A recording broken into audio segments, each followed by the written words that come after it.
Good morning, wind chasers. Welcome to another episode of Chasing the Wind. Well, you know that I kind of just, look about what is going on around me, and there will be little phrases come up and stuff. So here it is. It is gardening season in New York, although you normally don't plant your garden in Western New York till Memorial Day weekend because we can actually get snow in Western New York on Memorial Day weekend. So anyway, but it's in, and that's beside the point. But here's the thing.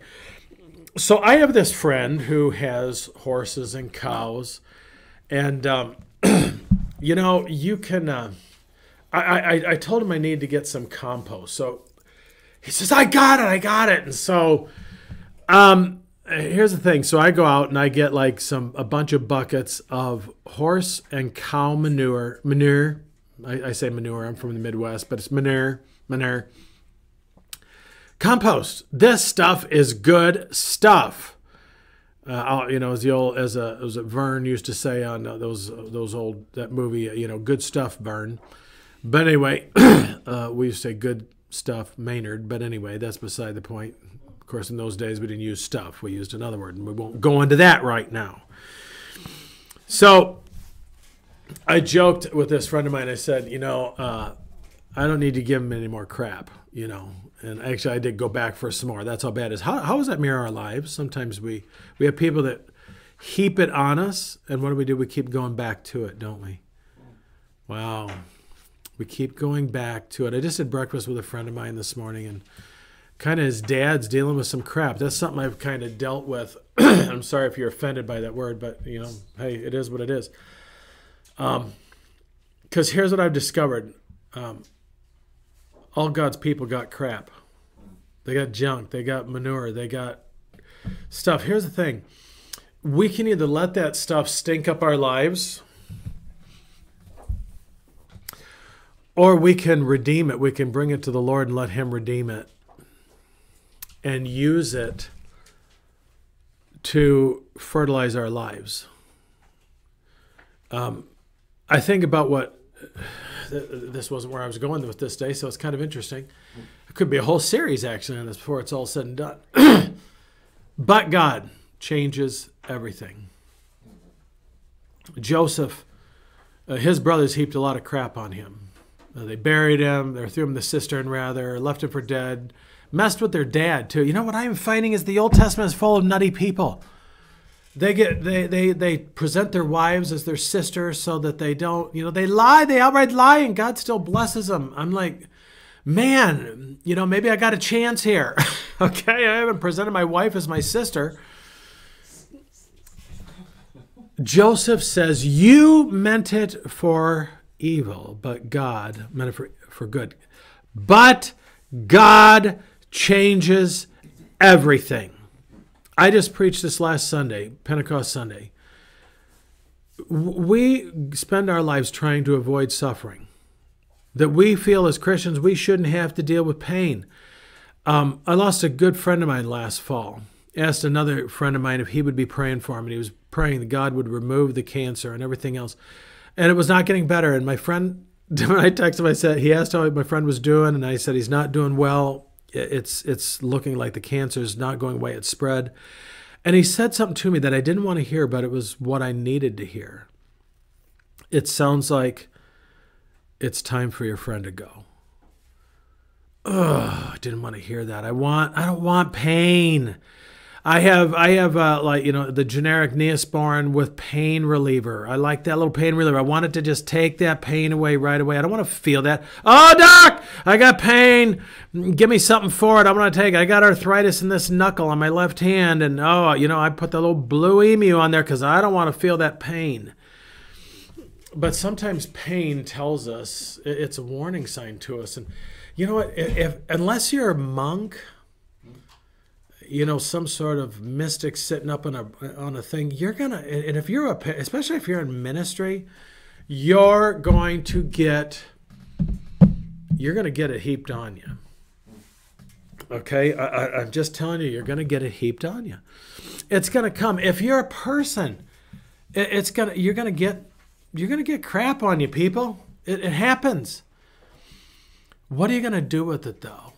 What are you going to do? I'm meeting with this friend of mine today. Find out, his dad's going through some stuff, and it's trauma based, which my ears perked up because trauma and shame go hand in hand, and that's my field is the shame. And we can let this stuff happen to us. You meant it for evil, but God meant it for good. Man, I would not have wanted to go. How many times have we cried out, God, get me out of this, instead, Lord, help me through it. And what are you trying to teach me in the midst of it? There's this stuff coming. Now, my buddy gave me crap. It was literal crap. I needed it for my garden. It's going to help it grow. It's going to produce something better and good. I like telling the story about the little boy that was out walking one day, and he saw this guy out working in his strawberry patch. He says, "Hey, mister, what are you doing?" The guy says, "I'm putting manure on my strawberries." The little boy said, "That's the funniest thing I ever heard of. We normally put cream on ours." Okay, you are laughing hysterically right now. I know that. Sometimes we need to go through what we're going through. Now, I'm not saying you should go back into a violent situation. Some situations you need to pull yourself out of. I advise this person I met with this morning, you need to get out of that situation. It's toxic. The manure I got from my buddy for my garden is not toxic. It's in one sense clean and pure. It's got some good stuff in it. There's a lot of stuff that gets put on us that is not good stuff. But if we bring it to the Lord, it's amazing what God will do, because compost is it's just transformed stuff. I mean, leaves break down. Let's bag up our garbage, our leaves, and throw it away. And now that's the good stuff.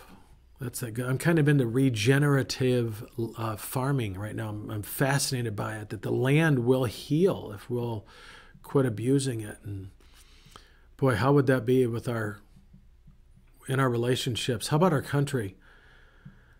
That we're so offended easily anymore by stuff. Well, they just didn't think the way I did. They didn't like me. I had some teens one time say, "Well, the teacher yelled at me." I said, "Did he really yell at you?" "Well, he told me I didn't do the homework and I needed to do it." Okay, well, that's not yelling at you. That's telling you need to do it. "Well, Mom yelled at me. She told me to go clean my room." No, she didn't yell at you. Trust me, I know what being yelled at means. They told you to go do it. So, you meant it for evil, but God meant it for good. And sometimes people don't mean it for evil. Sometimes people just say stupid things. They don't mean it for evil. It just happens. I'm going to tell you something. There's just stuff that flies sometimes. And there's sometimes people do put stuff on us on purpose, and sometimes they don't know they're doing it. Hurting people hurt people. That's all there is to it. But Paul said this. He says, "But whatever was to my profit, I now consider loss for the sake of Christ. What is more, I consider everything a loss compared to this surpassing greatness of knowing Jesus my Lord, for whose sake I have lost all things." Maybe we need to... He uses a very strong word there. I believe that is where he uses the word skabala.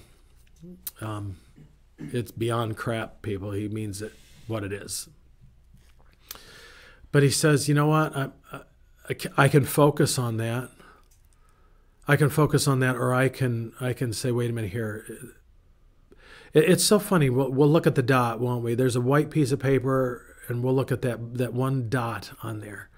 There might even be a spot on my shirt that you see, and you're like, oh my goodness, what did he have for breakfast? Or you can look at the rest. I think about also what's coming to my mind right now is when King David, he's king at this point, he's being marched through, he's in his little chariot or whatever he's in, his little thing, and someone starts throwing dirt clods at him. I don't know the reference. It doesn't matter right now. You look it up. And the Secret Service, that's my loose translation, they say to King David, "David, do you want us to go get rid of that guy?" And David says, "No, don't stop him from throwing the mud clods at me," because he goes, God may be saying something to me through that. Oh, no, I'm meddling. I do this all the time on Sunday mornings. They call me the meddler. Maybe the crap that is sometimes coming into our life is there to show us something, to tell us something that we need to learn from it. Let God redeem it. Paul also said, all things work for the good of those that love the Lord are called according to his purpose. He didn't say all things were good, people. You got to get over that. You're going to get some bad-isms. That was a word I threw out to a friend of mine this morning. Bad-isms. There's going to be some bad-isms in your life. But if we bring them to the Lord, God will say, you know what, it wasn't good, but I'm gonna find a way of redeeming this. That's what he does. He turns chaos into a cosmos. He brings things that are out of order into order if we'll just let him, if we'll surrender our agendas and our feelings and all this stuff to him. So, folks, I'm going to leave it right there. If you're bothered by the word crap, I guess maybe you need to take a look at that. But I think you know what I'm talking about, and I think probably you can identify big time with today. So I'm going to leave it there. And however God spoke to you, God bless you, and may you just listen to him and see what he's doing in your life with everything coming your way, because God doesn't waste a good crisis. So until next time, I'm Pastor Mark. Keep chasing the wind because the wind is chasing you. Grace and peace.